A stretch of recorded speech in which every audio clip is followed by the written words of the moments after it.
locus in the complex S-plane. So initially we have seen that in order to construct a root locus, the initial steps that we need to follow is that first of all you have to find out what are the k equals to 0 points. So k equals to 0 points are the poles of your system, the open loop poles of your system. And those will be the starting points of the of your root locus. Then you will have your k equals to infinity points, which will be the zeros of the system, and they will be the terminal or the ending point of the root locus. Okay, so every root locus, they will start at a pole and will end at a 0. Depending on the number of poles and zeros that are present on the in the open loop system, there might be, you might have root locus which are starting from finite poles and ending at finite zeros, or you might have root locus which are starting from finite poles but they are ending to infinite zeros, or they are starting from an infinite pole and ending on a finite zero. It all depends on how the what is the transfer function or the what is the closed loop transfer function that you are given with. Okay, so we were talking about break-in and breakaway points on the root locus. So this concept of break-in or breakaway points, this indicates that the break-in points or the breakaway points, they correspond to points in the S-plane where multiple order, or you can say that repeated roots of the characteristic equation occur. Okay, so if your closed loop system, so the roots of characteristic equation are nothing but the poles of the closed loop system. So if there are like repeated poles in your closed loop system. Repeated poles means at a particular position you have multiple roots.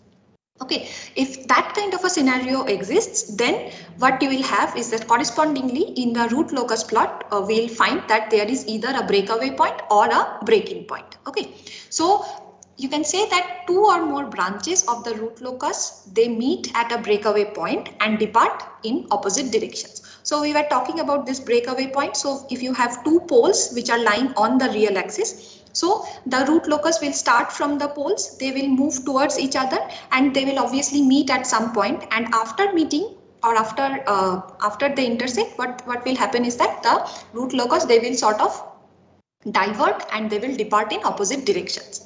And the position of this breakaway point, it is not necessary that it has to be on the real axis, it can be anywhere on the S-plane.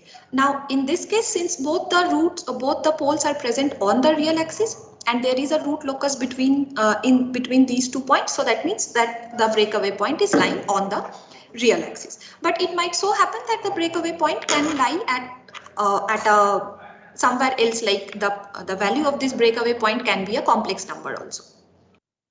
Now, if you see that if there exists a root locus or a branch of the root locus between two open loop poles, then there will be a breakaway point between those two poles. And if in case on the real axis you have a root locus branch which is present between two open loop zeros, then we will have a break-in point. Okay, and once if you have like n number of root locus which are approaching towards a break-in point or departing away from the breakaway point, the angle at which the root locus they are departing, they should be 180 degree by 9. They will depart at an angle of 180 degree by 9.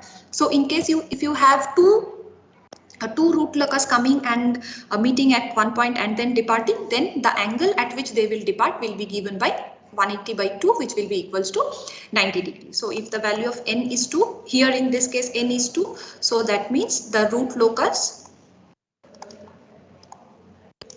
will depart at 90 degree after the breakaway.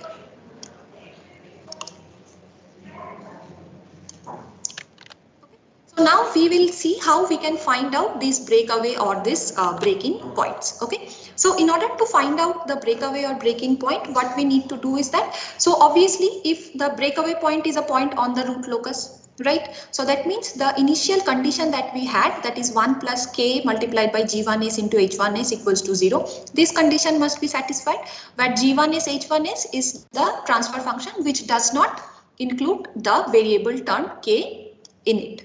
Okay, So you can write that 1 plus k G1s H1s will be equals to 0. Okay, so now there are two conditions so one is the necessary condition. So that necessary condition is that if you take the derivative of this G1 H1s, so d of G1 H1s with respect to s, if this derivative is equals to 0, then the roots or the solution for this equation that will be so that will give you the breakaway or the breaking points. Okay, but this is a necessary condition. Okay, so necessary condition means that all the points that we are getting by solving this equation, they must satisfy this criteria, this equation, but not all solutions are the breakaway points. Means, let's say if you have this if you solve this d of G1s H1s by ds equals to 0, and after solving this, let's say you find that you get two values of the solution gives you two values of S1 and S2.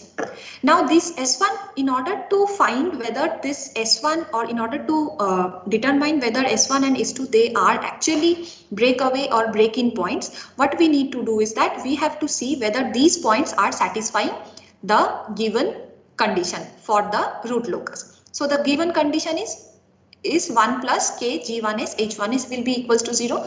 So if 1 plus k G1 S1 H1 S1 is equals to 0, if this condition is satisfied, then we'll say that S1 is a valid breakaway or a break-in point.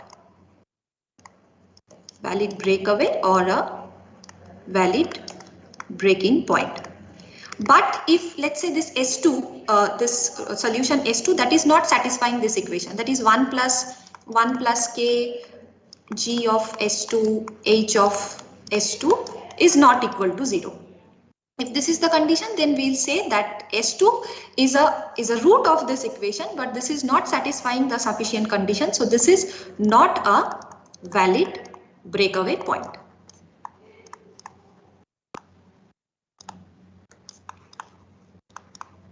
Okay, so in order to find out what will be the breakaway point, what you need to do is that you have to take the derivative of G1s H1s. You have to equate the derivative to 0. You have to find the roots of that solution of that equation, and then you have to see whether those roots are actually satisfying the given satisfying the characteristic equation or not. If they satisfy, then that is a valid breakaway point. Or in other terms, what you can do is that instead of taking d of G1s H1s equals to 0, you can also make dk ds is equals to 0. Even if you solve this equation dk ds equals to 0, that also will give you the same solutions, and from there also you can find out what will be the value of this breakaway or breaking points. Now let's see for the example that we were just talking about. So let us say that the characteristic equation which is given to you is k s square plus 2s plus 2 is given in this form. Okay, so from here, from this characteristic equation, so this is nothing but 1 plus gs hs. Okay, or you can write this in the form of it will be 1 plus k G1s into H1s. Okay, so from here you can find out what will be the value of this GSHS and what will be the corresponding value of G1s H1s. So once you know the value of G1s H1s, you can simply take the derivative, and you see that after taking the derivative, you end up with this equation s square plus 4s plus 2, and the solution for this equation is that the value of s is equals to minus 3.414 and the other root is minus 0.586. Okay, so now in the next step, what you need to do is that you have to see whether these values, so this S1 and S2 which are there, so whether these values are actually satisfying this condition, that is 1 plus k G1s H1s is equals to 0. So if it satisfies this equation 1 plus k G1s H1s equals to 0, then we will say that this is a valid breakaway point. Now, if you look at this, so this solution were minus 3.414 and minus 0.586. Now this is the equation that we were talking about. So here if you see the if you go back to the the initial whatever we have found out till now for finding the or for drawing the root locus, we see that minus 3 point something, that point lies somewhere over here, right? And that other 0.5, or rather sorry, so this is not the same example, so I should not compare with that. So if you draw the root locus for this characteristic equation, you will see that this point is basically a point on the root locus, and the other breakaway point, that is a point on the complementary root locus. Okay. Similarly, if you have another equation, if you have another characteristic equation like this, in a similar way, you find out what is the value of G1 H1s, or what you can do is that you can also find out what is the value of K. So value of K here will be equals to minus S square. So you have to rewrite this equation. So your equation becomes S square plus 2S plus K multiplied by 2S plus 4 equals to 0. Or you can write that the value of K is equals to minus S square plus 2S divided by 2S plus 4. And then from here you take the derivative, you take dk ds equals to 0, and you find what are the values of S. Okay. So you will see that the values of S which you get are same as minus 1.172 and minus 6.828. Okay. And then you find out whether these two are, both of them are valid breakaway points, or any one of them, or which of the roots are valid breakaway points. Okay, so this is one way of finding out the breakaway points. So this method, if you see that if the system that you are provided with is a lower order system, like say a second order system or a third order system at max, so in that case taking the derivative will give rise to maybe a second order system or a third order system. But the moment you go for much more higher order systems, so in that case finding the roots of a higher order polynomial, that becomes difficult. So in those cases, when we have a very high order of open loop or a very high order of the transfer function is given to us, in that cases we can go for an alternative method for finding this breakaway points on the root locus. So now let's see what is this alternative point. Okay, so this alternative method is like, let's say that the characteristic equation which is provided to you is of the nth order, and it is given by this. So the first step is that you will do is that you will take a derivative of the given characteristic equation. Okay, so what you will do is that you will take df ds, and we'll denote it as f dash s, and the corresponding terms you will write. Okay. Then what we'll do is that we will arrange the coefficients of this fs and f dashed s. So this is f dashed s in two rows. So we will take here, just don't confuse this kind of a tabulation with the Routh tabulation. This is not exactly the type of tabulation that we do for Routh array, but it's sort of it goes in a similar line, you can say. So here what we'll do is that we will arrange the coefficients of fs and f dashed s like this. So you will have a0 till an, and in the second row you will have b0 till the last, because in the derivative we will have one term less than the previous equation. So if you have n terms in the first, or n elements in the first row, in the second row you will have n minus 1 elements. So the last element will obviously become equals to 0. So now let's try to find out, or let's try to formulate this table. Let's say we have been given with a fourth order equation. So the fourth order equation means, so this the value of fs will be equals to a0 is to the power 4, a1 is cube, a2 s square,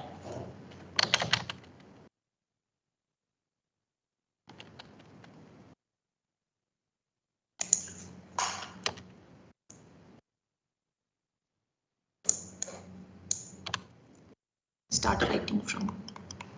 So Fs is equals to A0 s to the power 4, A1 s cube, A2 s square, A1 s plus A0. And F dashed s will be equals to, let's say, B0 s cube, B1 s square, B2 s plus A1. Sorry. B0, B1, B2, this will be B3, A0, A1, A3, this is A4. Okay, so now what we'll do is that we'll first fill up the first two rows.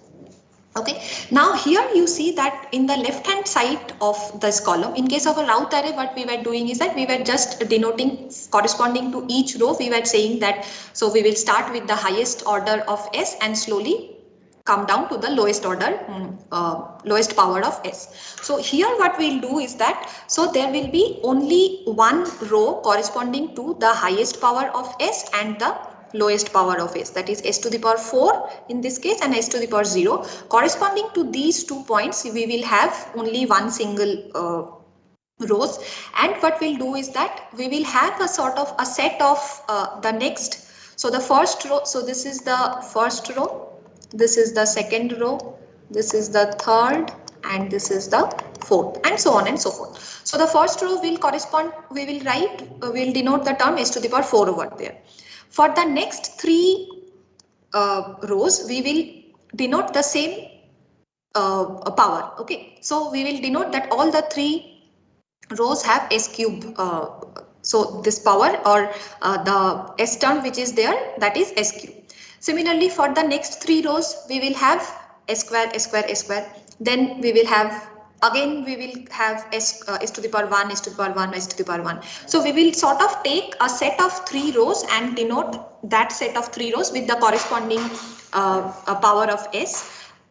Just that, keep in mind that only the first row, that is the power of the highest power of S, and the last row, which is the lowest power of S, that is S to the power 0, these two will not be present in triplicates. But apart from that, all the other S terms will be represented in as a pair of 3, you can say.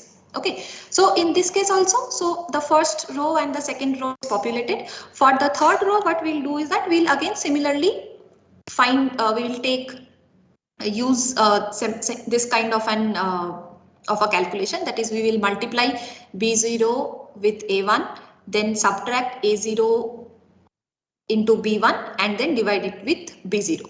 Similarly for C1 you will do B0 A2 minus A0 B2 divided by B0, and so on and so forth. So this computation is same as the computation that we were doing in case of a Routh array. But here you see that the first and the third row of this one group of 3 rows, they are the same. So you have this B0, B1, B2, B4, B3 in the first row of S cube. So the third row of corresponding to S cube will also have the same values. Now when you move to the 3 rows corresponding to S square, so S square will be B0 multiplied by C1 minus C0 multiplied by B1 divided by B0. Similarly, the second element will be B0 multiplied by C2 minus C0 B2 divided by B0, and so on and so forth. Then you will compute the next row. So the next row will again be equals to the previous row. So D0 B1 minus B0 D1 divided by D0, and so on and so forth. So, and here also you see that the first and the third row corresponding to S square, they have the same terms, okay, the same elements. So in this way we will compute the whole table, okay.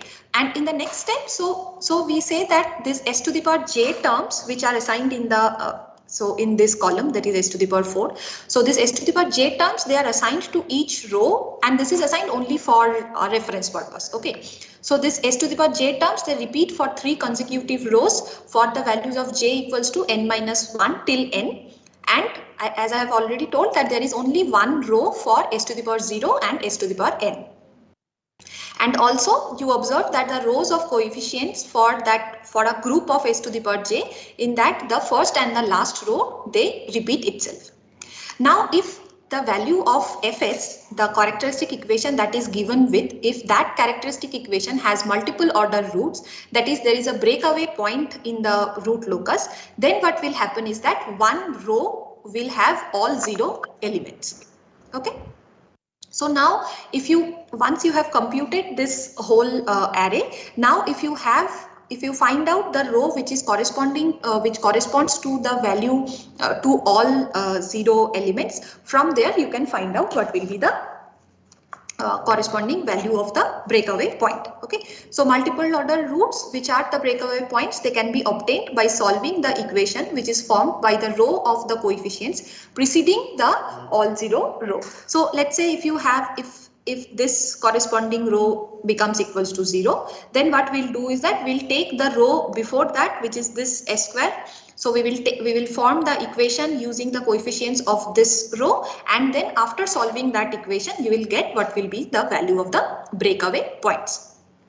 Okay, so now let's just take this example. So you have s square. So this is a lower order system. In this case you don't actually need to compute this whole big this table and then find the this breakaway points. You can simply do it using that the TKTS equals to 0. But just to make and just to explain how these things work, so you will have, so this fs is equals to s square plus 2 plus k into s plus 4k. So f dash s will be equals to 2s square plus 2 plus k equals to 0. So we will find out, so we will write, so s square will be the coefficients will come over here. So you have 1, you have 2 plus k, and you have 4k. Okay, then you will have a set of 3 or a group of 3 rows corresponding to s to the power 1. So s to the power 1, you will have 2 will come over here, and the other term, that is 2 plus k, will come over here, and then the last term is equals to 0. So then we will compute what is s to the power, that the elements for the next row. So it will be 2 into 2 plus k minus 1 into 2 plus k divided by 2, which is nothing but 2 plus k by 2. Similarly, for this element, this will be 2 into 4k minus 1 into 0 divided by 2, which is equals to 4k. And as we know that the first and the last row of a group, they repeat itself. So in this case, we will just simply substitute the 2 plus k over here. And then finally we'll write this s to the power 0 term, which is again equals to 2 multiplied by 4k. So we multiply this, we come here, we multiply these two, take a difference and divide it by 2. So this last term or the last row, the elements will be 4k minus 2 plus k whole square by 4, and then the other terms are equals to 0. Now if you observe this table, you see that if you make this element or this value equals to 0, then all the elements in this this row, this s to the power 0, this row becomes equals to 0. Okay, so then what we will do is that, so we will make this equals to 0. So once we make this equals to 0, we can solve it, and we can find what will be the corresponding values of k for which this row will become equals to 0. Okay, so we know these are the values of k. Once we know that what is the corresponding value of k, what we need to find out is that for that particular value of k, what is the corresponding value of the value in the s plane, what is the corresponding value of the pole. Okay, so for that what we'll do is that we'll take the equation, we'll form an equation using the coefficients of the previous row. So in the previous row, you see that we have, so this is a row corresponding to s to the power 1. So here we'll write the equation as 2 multiplied by s to the power 1 plus 2 plus k equals to 0. If you remember when we were talking about the Routh-Hurwitz array, in that case when we were formulating the auxiliary equation, what we were doing is that we were multiplying this first element with this this term, and then the second element with s to the power, suppose if this was s to the power 2, then it would have been 2 into s square plus 2 plus k into s to the power 2 minus 2. So this was like we used to skip one order in between and then move to the next one. But here this is not the auxiliary equation. In this case, the equation is formed just by substituting or just by using this this array or this row of elements. Okay, so you have 2 s to the power 1 plus 2 plus k s to the power 0 plus 0 will be equals to 0. Okay, so from here you solve and you find that for these two values of k, the value of s is 1.172 and 6 and this one, right? And this is the same values which we have found out using the previous method. Okay, so once you have found out these values, then you see whether these values of s, they are actually satisfying the magnitude, satisfying the criteria for these points to be on the root locus. That is, if you see whether 1 plus k g1 s h1 s equals to 0, that condition is satisfied. If that is okay, then we'll say that these points are the valid breakaway points on the root locus. So with this, we will, right, with all the information that we have found out till now, that is sufficient to draw the root locus, or the root locus might not be a very accurate root locus, but to an approximated root locus can be drawn using the information which we have found out till now. So once you have found out or once you have constructed the root locus, so then you can simply find out the value of gate at any point S1, either graphically. So you can just find out the value of k from the root locus graph, and that equation will be given by the magnitude of k will be equals to 1 by magnitude of g1s h1s, and which is nothing but, so we know that g1, we had earlier expressed g1s h1s as something like this.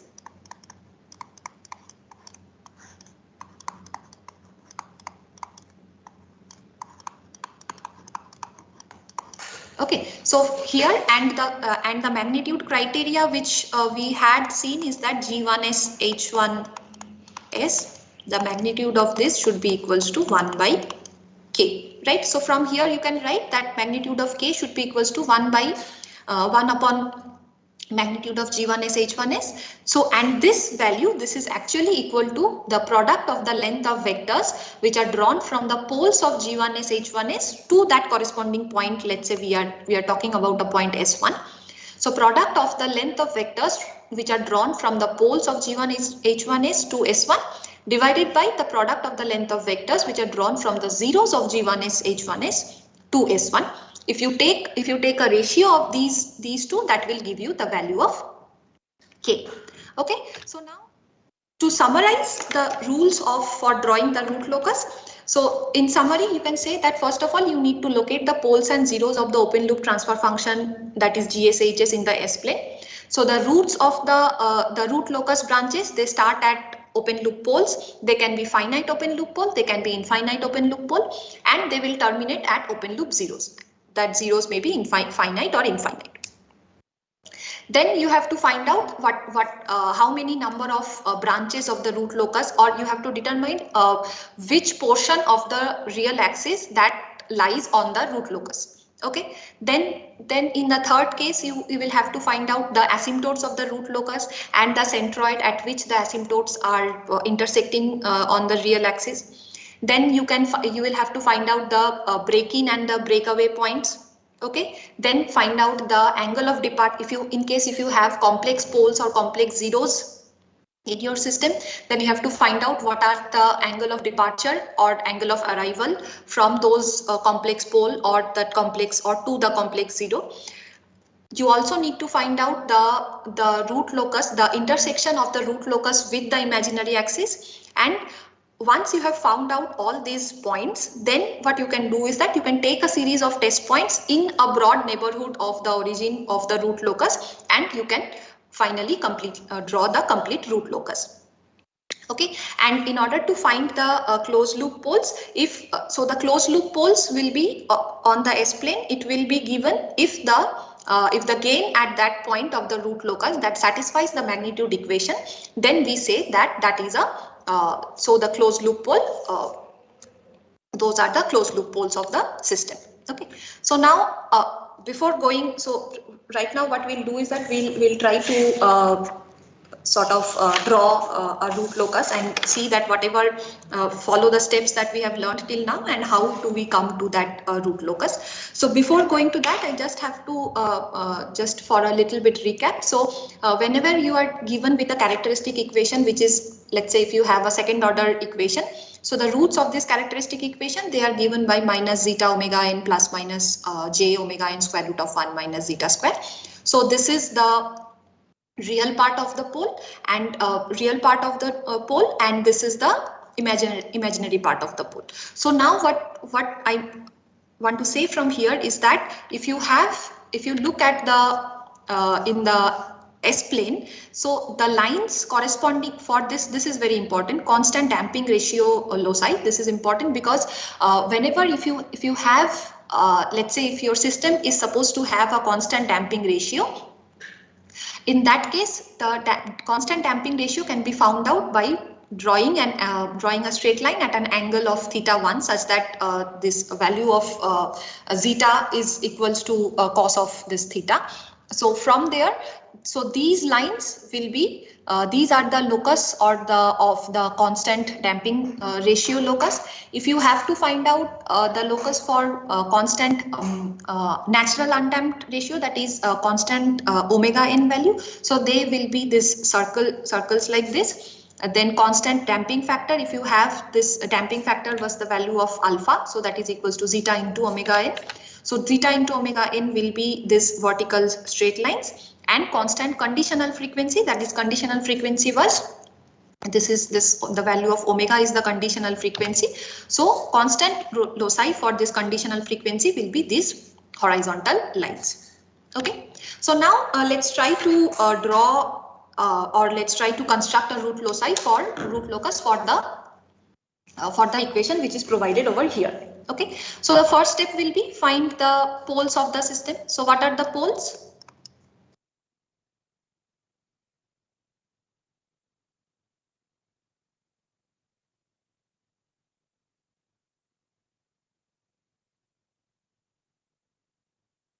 So you can, what you can do is that you can write, you can express this equation in this form. So 1 plus GSH is kind of a form. So that will give you 1 plus K multiplied by S plus 3 divided by S into S plus 5, S plus 6, S square plus 2S plus 2. This is equals to 0.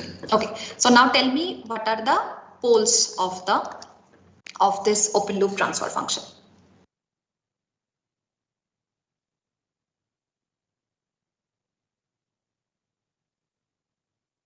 Anyone?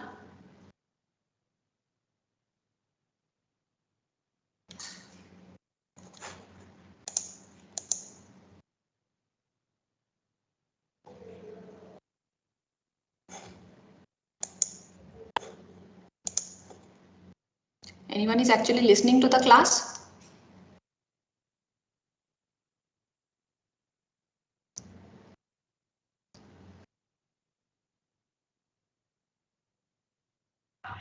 Yes, ma'am. Okay, so can you tell me what are the poles of this system?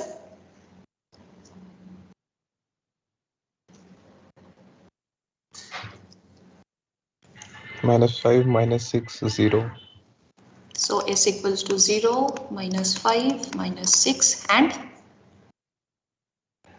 you have to solve this one also. Yes, ma'am. S square plus 2S plus 2. So this will give you -1 plus minus J. Okay, so this will correspond to a complex conjugate pair of poles. Okay, so these poles, they are the K equals to 0 point, or you can say this is the starting point of the root locus. And what are the zeros of the system? -3. -3. And so this is the K equals to infinity point. Now here you see that the number of poles n is equals to 5 and the number of zeros is equal to 1. So that means you will have n minus, so that means you will have the, first of all, the order of the equation is 5. So that means you will have 5 separate branches on the root locus. Okay, and we already know that the complete root locus is symmetrical with respect to the real axis. And since the value of n is not equals to m. So that means there will be some of the root locus will start at finite poles, but they will end at infinite zeros, right? Since the number of poles is more than the number of zeros. So that means what will happen is that n minus m, that is equals to 4 root loci will start at finite poles and end at infinite zeros. Okay, so once they are ending at infinite zeros, so that means next we need to find out what will be, and we have seen that whenever a root locus is going towards infinity, so that means it will follow an asymptote. Okay, so what we need to do is that we have to find out what will be the angle of those asymptotes. So the next step is you find out the angle of asymptotes. Okay, so this angle of asymptotes, it was given by this kind of an equation, theta q is equals to 2q plus 1 by n minus m, where the value of q was varying from 0, 1 till n minus m minus 1. So just remember that we are dealing with this range of k. Okay, so from here what will be the value of, so theta q will be equals to, so here we have 2q plus 1 divided by n minus m is equals to 4. So can you tell me the values of theta 0, then theta 1, you will have theta 2 and theta 3. What will be the values?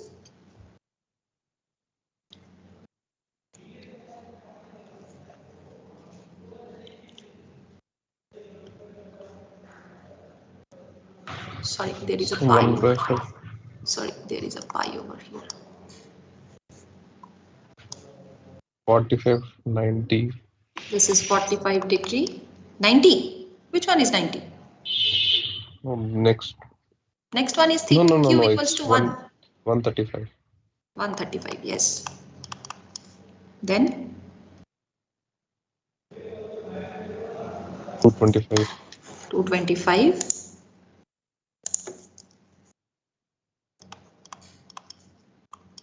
And then you have 315 degree. Okay, so you know what are the angles of the asymptotes. Fine. Then we need to find out what is the centroid, or the point at which these asymptotes they are intersecting on the real axis. So sigma 1 will be given by, so this one was equals to the sum of the real part of the poles minus sum of the real part of the zeros divided by n minus m. So the real part of the poles are 0, you have minus 5, you have minus 6, then there are 2 poles over here, so you have minus 1, and there is only 1 0, so minus of minus 3 divided by 5 minus 1, so this gives you minus 10 by 4 equals to minus 2.5. Okay, so we know where this centroid is. So now let's try to draw. Sorry, I'm not being able to make straight lines, so just excuse me for that. Okay, so here first of all what we'll do is that we'll find out, we'll denote the poles and the zeros. So one pole is at, so let's say 1, 2, 3, 4, 5, 6. Okay, so this is one pole, then we have another pole at minus 5, 1, 2, 3, 4, 5, one pole here, another pole over here, then we have a 0 at 1, 2, 3, we have a 0 over here, we have one more complex pole over here and another complex pole over here, right? So this is the pole 0 configuration that we have. Fine, and now if you want to see that if which portion of the root of the real axis is a portion of the root locus, you see that this point between this one and this one, So this region between these two poles that has even odd number of poles or odd number of poles and zeros to the right. In this region there is 1, 2, 3 poles and zeros on the right. So that means this region will be a part of the root locus. Okay. Similarly, and this region will not be a part of the root locus because 1, 2, 3, 4. There are 4 poles and zeros on the right side. That is an even number, and we are not considering the complex poles, right? Similarly, this part will also not be a part of the root locus because there are 2 poles and zeros on the right, and this part again will become a part of the root locus because to the right of this part you have only a single pole. Okay, so these are the 2 portions of the real axis which lie on the root locus. Okay, so then what we need to do is that we have already found out what are the angle of asymptotes that we have. So can that you repeat these regions again? Sorry, these regions? Yes, ma'am. Okay, so we have the rule for a real axis, for a portion of the real axis to be a part of the root locus was that if you consider a portion or if you consider a point, if the number of poles and zeros, real poles and zeros to the right side of that point is an odd number, then that portion will be a part of the root locus. Okay, but if the number of poles and real poles and zeros on the right side of that portion or of that region is an even number, then the root locus does not exist over here. So now if you consider this region between these 2 poles, you see that the number of poles, which is poles and zeros which are there to the right side of this region starting from here to here, this is, you have this 1 pole over here, 1 0 and another pole. So the total number is 3. So that means that is an odd number. So that means this part will be a part of the root locus. If you consider the part over here from this pole to the right, to the left, you see that in this region the total number of poles and zeros are 1, 2, 3 and 4, which is an even number. So that means in this region the root locus will not exist. In this region of the real axis the root locus will not exist.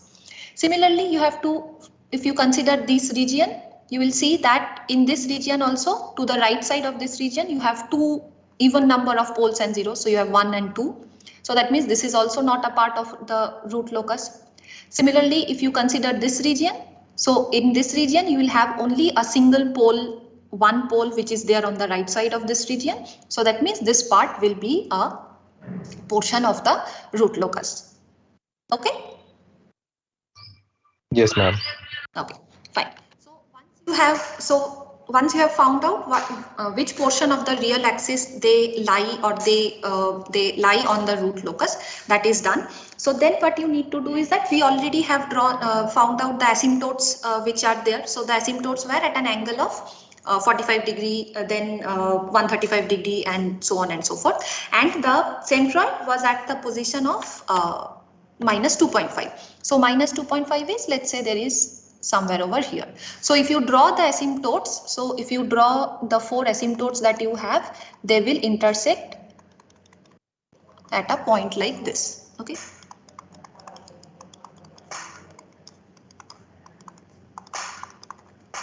So these are the asymptotes and these are the angles. So this angle was 45 degree, then this is 135 degree and so on and so forth.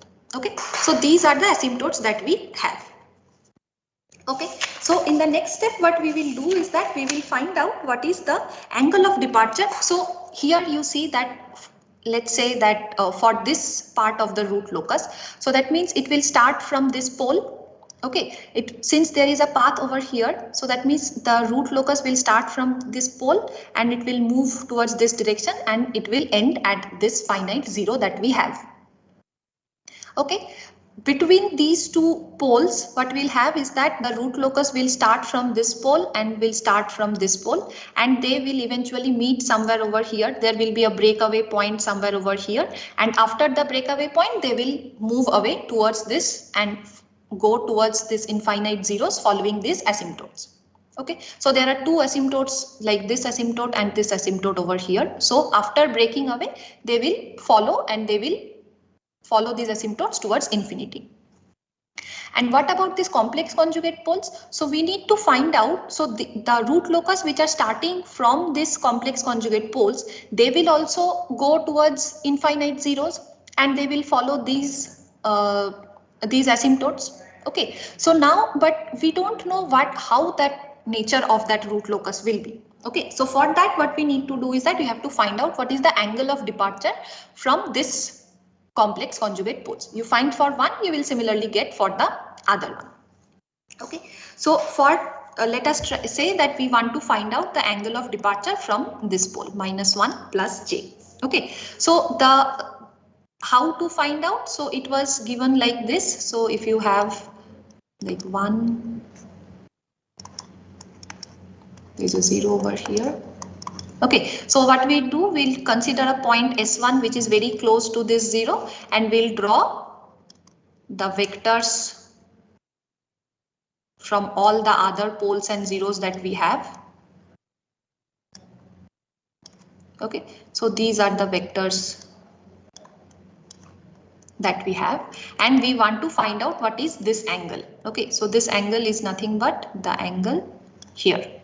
Okay, so basically the angle which this S1 pole is making the vector, so the angle of S, so if this is S1, let's say S minus S1 is, let's say, this unknown phi, and this will be the angle of departure from this pole. Okay, so from here what you will do is that you will find out what all are these corresponding angles. So once you know these corresponding angles, you can find out this unknown angle. And the criteria was given like this, that the angle of, if this is θ1, θ2, θ3, θ4 and θ5, and this angle is, let's say, this phi that we have taken. So then it was given like, so θ3, that is the angle which this vector from the 0 is making. So θ3 minus summation of the angles which the vectors from the poles are making. So this is θ1, then you have θ2, θ4 plus θ5 plus phi will be equals to 180 degree. Okay, so since you already know the positions of these poles and zeros, you can always you can find out these values of θ1, θ2, θ3, θ4 and θ5.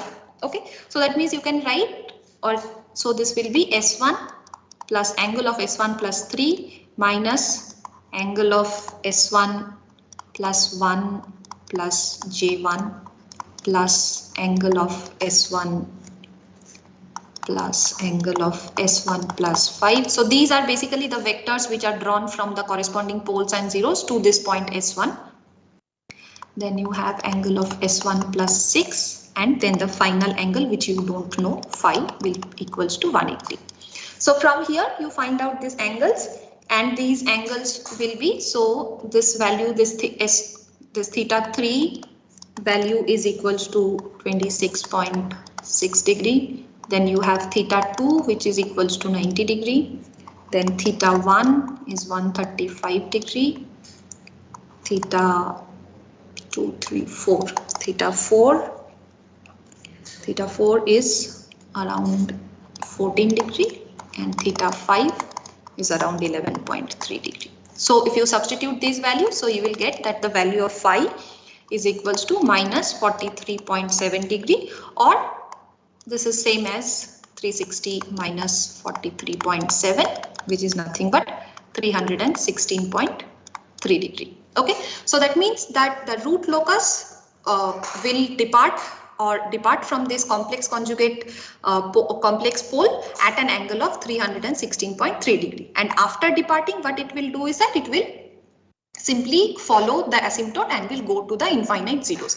So this minus 316 point, this will be, let's say, somewhere over here, some angle over here. So then you can draw that it is coming out from this root like this, and then finally following this asymptote and going to infinity. right? So this is this k equals to 0 point, and this is going to infinity, means this is k equals to infinity. Similarly, in this point also, this is k equals to 0. This is k equals to infinity. This is also k equals to 0, k equals to 0. Similarly, if you know this one, so you can simply draw the other. This is, since this is symmetrical with respect to the real axis, so you can simply draw this other one, which will also be something like this. So this is k equals to infinity. It starts at k equals to 0. So here you see that there are points of intersection of this root locus with the j omega axis. Okay, so what you need to do is that you have to find out what is the point of intersection, and for finding out the point of intersection, what you need to do is that you have to apply that Routh array, and from that Routh array, so you will write the characteristic equation. So you write the characteristic equation fs equals to 0, and you apply or you tabulate the Routh array from this one, and then you find out what will be the value of, from this Routh array, you find what will be the value of k at which the it is crossing the imaginary axis. So it is crossing the imaginary axis means that the value of k, or at that point, so find the value of k means that the first element, or rather not the first element, all the elements of one row will be equals to 0. So if you have to find the value of k such that all the elements of one row becomes equals to 0, and then you write the auxiliary equation using the elements or the coefficients of the previous row, and from here you solve and you will find the values of s, let's say s1 and s2. Okay, so this s1 and s2 will be this value. So you will find s1 over here, let's just say some omega 1 or j omega 1 will be here, and minus j omega 1 will be in this one. So you will find there will be, so s1 you will find, so s1 will be something like plus minus j omega 1. So this is the point at which the root locus is actually intersecting the imaginary axis. So this is the point j omega 1, and you can find the corresponding value of k, which you can find from the Routh array. So if you solve this equation, you will see that the value of k, the range of k for which this equation is or this system is stable, that is k less than 35 greater than 0. So this is the stability region. Okay, now if you if you keep the value of k equals to 35, so at k equals to 35, so that means at k equals to 35 and k equals to 35, it is intersecting the imaginary axis, and the corresponding value of omega is given by plus minus 1.34. So S will be equals to plus minus j 1.34. So we know this value and this value. So this part of the root locus is done. So then what we need to do is that we still have to find out what is the breakaway point over here, and then from this breakaway point, they will, since there are two root locus coming in, so they will depart at an angle of 90 degree. They will depart like this and they will move towards infinity. So they will depart like this and move towards infinity following these two asymptotes. Okay, so this will be k equals to infinity. This is also k equals to infinity. And this break in and